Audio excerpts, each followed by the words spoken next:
JEE mains physics में मेरे 90 marks थे और जैसे आपको पता भी है कि मेरी जो क्लास 11 है वो कम्प्लीटली वेस्ट हो गई थी और जब मैंने ड्रॉप लिया था काफी लिमिटेड टाइम मेरे पास था, तब भी मेरी जो मैकेनिक्स है वो मैंने स्पीड में कवर कर ली थी और केवल यूट्यूब से मैंने मैकेनिक्स को पढ़ा था और मैकेनिक्स में मेरे फुल मार्क्स थे। तो आज की जो वीडियो है, इस वीडियो में मैं आपको मैकेनिक्स में एक कॉन्फिडेंस दिलाऊंगा।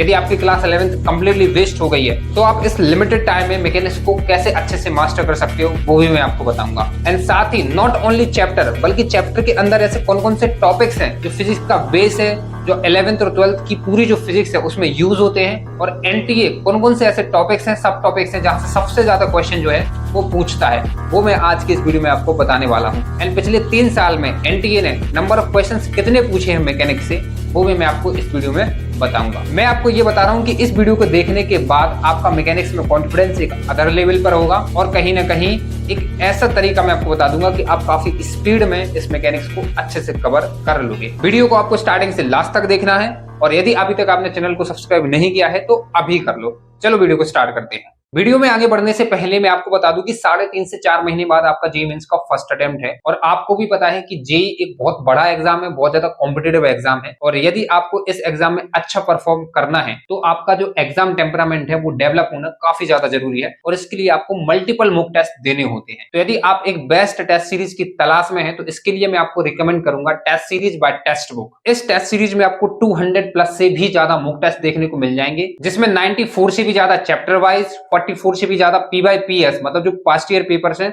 ऐसा टेस्ट आपको देखने को मिल जाएंगे एंड 22 प्लस से भी ज्यादा फुल मॉक टेस्ट इसमें दिए गए हैं। और ये जो सारे जो टेस्ट हैं ये बिल्कुल जेईई मेंस के पैटर्न पर बनाए गए हैं, उसी इंटरफेस के साथ बनाए गए हैं जिससे आप ये जो सारे जो टेस्ट हैं उनको रियल एग्जाम की तरह दे सके। इसमें आपको हर एक टेस्ट का डिटेल सॉल्यूशन मिलता है, डिटेल एनालिसिस मिलता है, साथ ही आप किसी भी टेस्ट को मल्टीपल टाइम्स अटेम्प्ट कर सकते हो। इस टेस्ट सीरीज का जो प्राइस है एक दिन का वो ₹1 से भी कम पड़ेगा आपके लिए और साथ ही यदि आप मेरा कोड यूज करके इसमें एनरोल होते हैं तो फर्स्ट 500 बच्चों को फ्री 1 मंथ का एक्सेस मिल जाएगा इस टेस्ट सीरीज का। कोड एंड लिंक दोनों आपको डिस्क्रिप्शन बॉक्स में मिल जाएंगी। आपको एटलीस्ट इस लिंक को एक बार जरूर एक्सप्लोर करना चाहिए, ये काफी अच्छा प्लेटफॉर्म है आपके लिए। तो चलो अब वीडियो पर वापस आते हैं। तो देखो जो मैकेनिक्स है आप उसकी शुरुआत करते हो काइनेमेटिक्स की और काइनेमेटिक्स में आपके 2 पार्ट होते हैं, 1 डायमेंशनल मोशन और 2 डायमेंशनल मोशन। तो जो 1 डायमेंशनल है, जो रेक्टिलिनियर मोशन है, वो मोस्ट ऑफ द थिंग्स आप ऑलरेडी 9th क्लास में पढ़ते हो। मतलब जो आप मोशन की जो इक्वेशन पढ़ते हो, आप जो ग्राफ है v वर्सेस t का ग्राफ, x वर्सेस t का ग्राफ, ये सारे जो ग्राफ्स है आप वो देखते हो। और जो बेसिक मैथ्स होती है लाइक डिफरेंशिएशन, इंटीग्रेशन, ये तो जैसे ही एग्जाम आता है उस एग्जाम आते आते आप मैथ्स में पढ़ लेते हो तो वो आपके ऑलरेडी काफी क्लियर हो जाते हैं। और कहीं ना कहीं जो वेक्टर्स होता है उसमें भी आप बहुत ज्यादा प्रो हो जाते हो क्योंकि 12th में भी आपका मैथमेटिक्स में एक वेक्टर नाम से एक चैप्टर होता है। तो यदि 11th में वो चीज नहीं आती थी तो अब तो वो आने ही लगी होगी। तो वेक्टर्स में वो कंपोनेंट निकालना वगैरह वो काफी ज्यादा इजी होता है रेक्टिलिनियर मोशन। मोशन की 3 इक्वेशन होती हैं, v equals to u plus at, x equals to ut plus half at square, v square minus u square equals to 2as। और एक 4th इक्वेशन और पढ़ते हैं जिसमें अपन nth सेकंड में डिस्प्लेसमेंट निकालते हैं। वो यदि आपको याद हो तो आपको कमेंट सेक्शन में उसको बताना है। तो वो पार्ट आपका काफी इजी होता है और जेईई मेंस वहां से उतने ज्यादा क्वेश्चन पूछता भी नहीं है। क्वेश्चन जो आपके आते हैं काइनेमेटिक्स से वो आते हैं 2 डायमेंशनल प्लेन से, 2 डायमेंशनल मोशन से।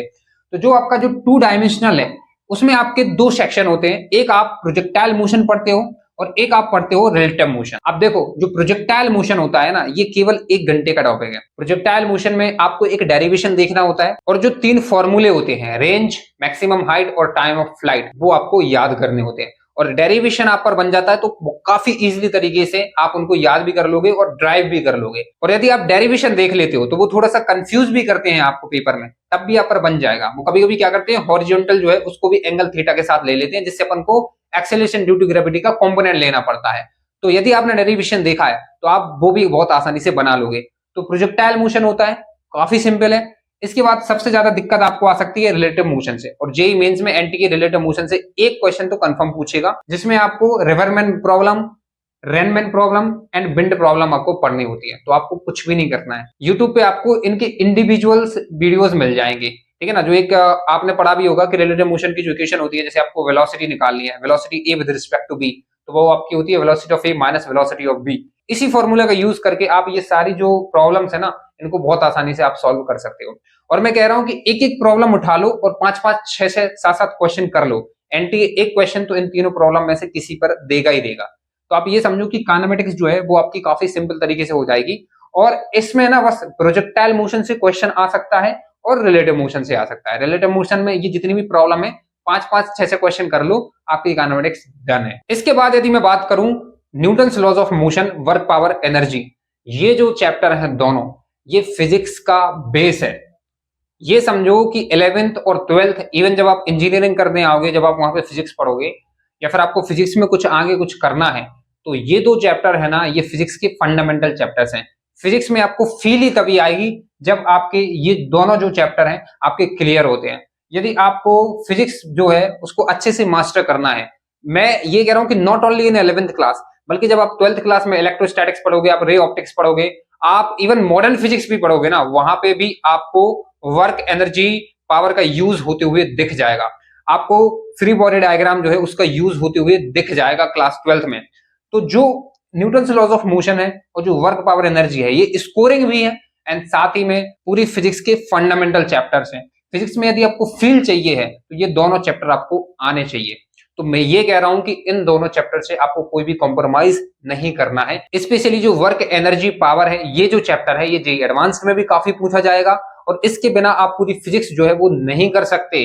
पोटेंशियल एनर्जी क्या होती है, वर्क कैसे निकालते हैं, काइनेटिक एनर्जी क्या है, टोटल मैकेनिकल एनर्जी कंजर्वेशन क्या है, वर्क एनर्जी थ्योरम क्या है। जब आप यहाँ पे न्यूटन्स लॉज ऑफ मोशन पढ़ते हैं तो न्यूटन्स के लॉज क्या क्या हैं, इक्विलिब्रियम कैसे अपन निकालते हैं, फ्री बॉडी डायग्राम कैसे बनाते हैं, कंस्ट्रेंट मोशन क्या है, फ्रिक्शनल फोर्स क्या है, पुली प्रॉब्लम कैसे सॉल्व करते हैं, सूडो फोर्स क्या है, इनर्शियल फ्रेम क्या है, नॉन इनर्शियल फ्रेम क्या है, ये जो सारे जो कॉन्सेप्ट है ना, ये फिजिक्स के फंडामेंटल्स हैं। तो मेरे भाई इनको समय दे दो, कोई दिक्कत नहीं है। आप आगे चीजें काफी स्किप कर सकते हो, बट इन दोनों चैप्टर को प्लीज काफी अच्छे से कर लो।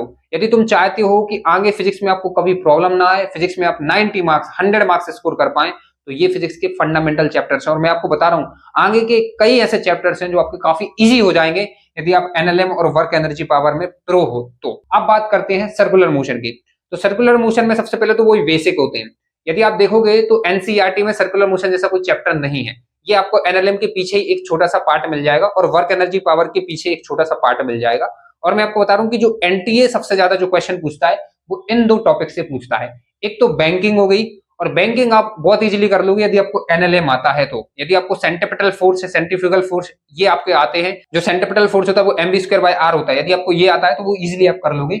और जो वर्टिकल सर्कुलर मोशन है, यहां से भी क्वेश्चंस आपके कंफर्म्ड है। वो तो मैं कह रहा हूं आएगा ही आएगा वर्टिकल सर्कुलर मोशन पे।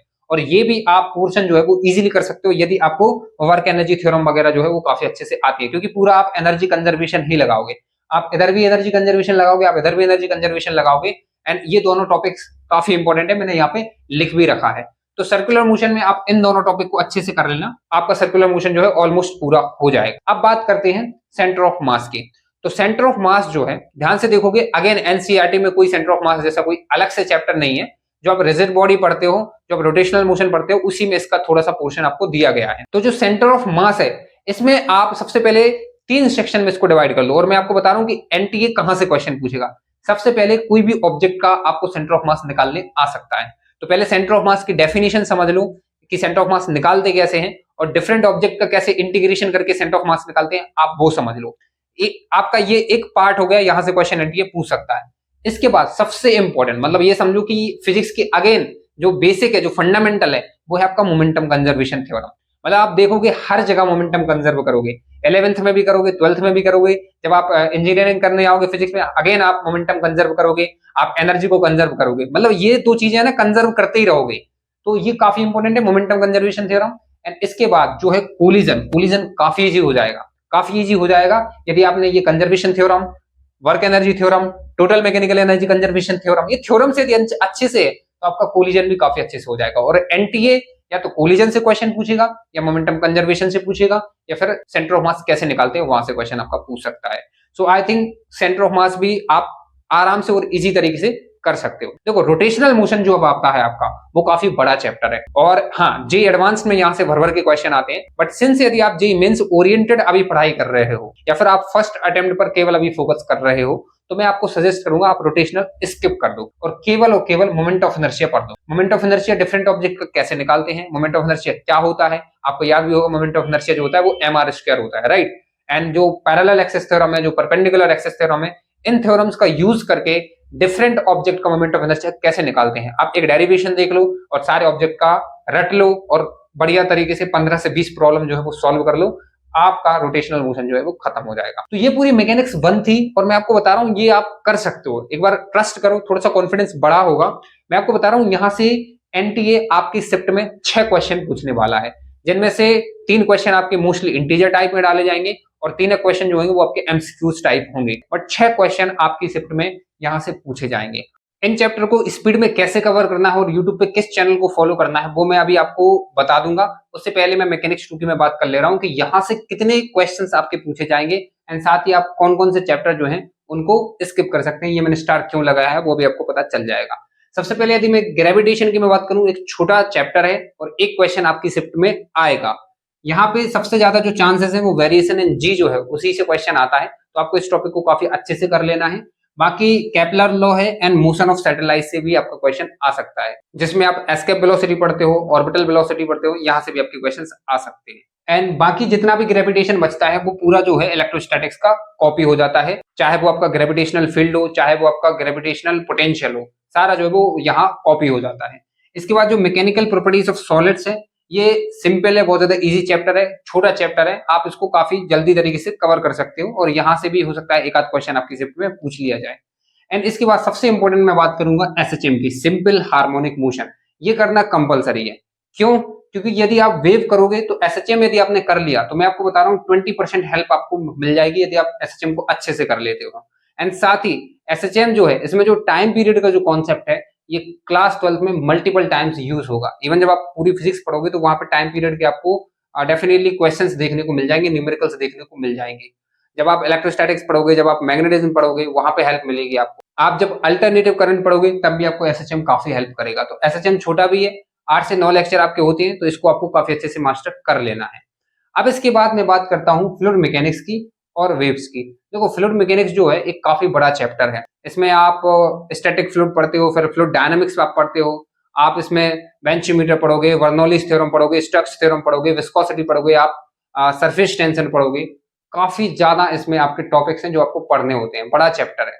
और एक और चीज है फ्लूइड मैकेनिक्स की, ना तो कहीं इसका आगे यूज है और ना इसमें कोई ऐसी है कि पीछे की चीजें लगती हैं, ऐसा कुछ भी नहीं है। मतलब फ्लूइड मैकेनिक्स से फिजिक्स में एक इंडिपेंडेंट चैप्टर आप मान के चल सकते हो। और इसके बाद यदि मैं वेव्स की मैं बात करूं तो ये भी कहीं ना कहीं एक बड़ा चैप्टर है, इसमें भी आप काफी सारी चीजें पढ़ते हो। आप इंटरफ्रेंस पढ़ते हो, आप वेव इन स्ट्रिंग पढ़ते हो, आप साउंड वेव पढ़ते हो, काफी चीजें इसमें आप पढ़ रहे होगे। तो सिंस आपके पास टाइम कम है तो आप इन दोनों चैप्टर में से कोई एक चैप्टर जो है वो आप छोड़ सकते हो, कोई दिक्कत नहीं है। दोनों में से यदि आपको एक को छोड़ना है तो, बाकी यदि नहीं छोड़ना है तो आप वन शॉट से कर सकते हो, बाकी एक को काफी अच्छे से कर लेना। और मेरी तरफ से सजेशन ये रहेगा कि यदि आपको फ्लूइड मैकेनिक्स छोड़ना है तो आप छोड़ सकते हो, वेव को आप मत छोड़ना। क्यों? क्योंकि जब आप वेव पढ़ोगे तो आपको कहीं ना कहीं क्लास 12th में काफी ज्यादा हेल्प मिल जाएगी। आप क्लास 12th में इलेक्ट्रोमैग्नेटिक वेव पढ़ोगे, वहां पे भी आपको काफी अच्छी फील मिलेगी। और स्पेशली जब आप वेव ऑप्टिक्स पढ़ोगे, क्योंकि वेव ऑप्टिक्स में भी आपको इंटरफ्रेंस पढ़ना होता है, आप यंग डबल स्लिट एक्सपेरिमेंट पढ़ोगे, आप डिफ्रैक्शन पढ़ोगे, तो वहां पे आपको दो वेव जब है इंटरफ्रेंस करती हैं तब कंस्ट्रक्टिव इंटरफ्रेंस कैसे होता है, डिस्ट्रक्टिव इंटरफ्रेंस कैसे होता है, उसका नॉलेज होना काफी जरूरी है। और वो आप वेव में ही पढ़ते हो कि टू वेव्स जब मिलती है तो कैसे जो है अपन रिजल्टेंट वेव लेते हैं। तो मेरे हिसाब से तुम वेव्स कर सकते हो, यदि फ्लूइड मैकेनिक्स आपको छोड़ना है तो आप छोड़ सकते हो। ये मैकेनिक्स 2 जो है यहाँ से भी आपके 5 से 6 क्वेश्चन जो हैं वो आपकी शिफ्ट में पूछे जाएंगे। मतलब ओवरऑल जो पूरी मैकेनिक्स है वहां से आपकी शिफ्ट में 10 से 11 क्वेश्चन कंफर्म्ड पूछे जाने वाले हैं। एंड इसके बाद जो क्लास 11th का जो थर्मल वाला जो पोर्शन बचता है वहां से 2 से 3 क्वेश्चन आते हैं और यूनिट एंड डायमेंशन से आपसे 1 से 2 क्वेश्चन आते हैं। तो आप काउंट कर सकते हो कि टोटल 11 से कितने क्वेश्चंस आ रहे होंगे। यदि आपको मैकेनिक्स को काफी स्पीड में कवर करना है तो आप वन शॉट की भी हेल्प ले सकते हो। यदि आपने पहले अच्छे से नहीं कर रखा है तो मैं आपको एक बेस्ट चैनल सजेस्ट करता हूँ, वो है मोहित त्यागी सर के चैनल पे एबीजी सर के लेक्चर। मैंने पर्सनली इन्हीं लेक्चर को देखा है और मेरे फिजिक्स में काफी अच्छे मार्क्स आए थे। प्रैक्टिस के लिए अभी आप जिस टाइम ऑफ फेज में एंटर हो गए हो, आपके पास ज्यादा टाइम नहीं है, तो आप केवल जेईई मेंस के पिछले 5 साल की पीवाईक्यूज कर लो, 2020, 21, 22, 23 और 24 की, वो मोर देन सफिशिएंट है। बढ़िया तरीके से शॉर्ट नोट्स बनाओ और बार बार उनको रिवाइज करो, आप डेफिनेटली मैकेनिक्स में एक अच्छा स्कोर कर लोगे। तो ये कंप्लीट वीडियो थी। यदि आपको मेरी स्ट्रेटेजीज एंड एडवाइजेस पसंद आती हैं तो आप मेरी पर्सनल मेंटरशिप में ज्वाइन हो सकते हो। लिंक जो है वो आपको डिस्क्रिप्शन में मिल जाएगी। और यदि वीडियो आपको हेल्पफुल लगी तो चैनल को सब्सक्राइब जरूर कर लेना। Thank you for watching.